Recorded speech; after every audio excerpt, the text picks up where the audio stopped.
Brought to you by V-Guard. અમદાવાદના પિરાણામાં મજારમાં તોડફોડ મુદ્દે મુસ્લિમ નેતાઓએ રાજ્ય પોલીસ વડાને રજૂઆત કરી. ધારાસભ્ય ઇમરાન ખેડાવાલા અને ગ્યાસુદ્દીન શેખે યોગ્ય કાર્યવાહીની માંગ કરી.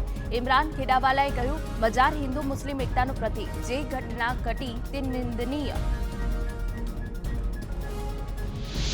દ્વારકાધીશ મંદિરની Z+ સિક્યુરિટીમાં થઈ ચૂક. જગત મંદિર પરિસરમાં મોબાઈલ લઈ જવાની મનાઈ હોવા છતાં કેટલાક લોકોએ ફોટા લીધા. પરવાનગી ન હોવા છતાં મોબાઈલ અંદર કેમ લઈ જવાયા તે સવાલ. અધિકારીઓની મંજૂરીથી મોબાઈલ અંદર લઈ જવાતા હોવાની રાવ.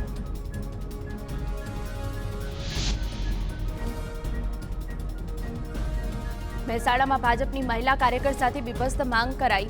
અજાણ્યા શખ્સે 30 એપ્રિલે શારીરિક સંબંધની માંગ કરતો ફોન કર્યો હતો. પ્રેમ સંબંધ રાખીશ તો ભાજપ જિલ્લા પ્રમુખ બનાવવાનો ઉલ્લેખ કર્યો. લોકસભા ચૂંટણીમાં પક્ષની બદનામી ન થાય તે માટે મોડી ફરિયાદ આપી. મહેસાણા ભાજપનું ફેસબુક પેજ હેક કરી 33 અશ્લીલ વિડીયો અપલોડ કરાયા. સાયબર ક્રાઇમમાં ફરિયાદ નોંધાતા ફેસબુકના અમેરિકા સ્થિત હેડક્વાર્ટરથી વિગતો મંગાવાઈ. તો સમગ્ર મુદ્દે આરોગ્ય પ્રધાન ઋષિકેશ પટેલે કહ્યું કે આવા તત્વોને કડકમાં કડક સજા કરાશે.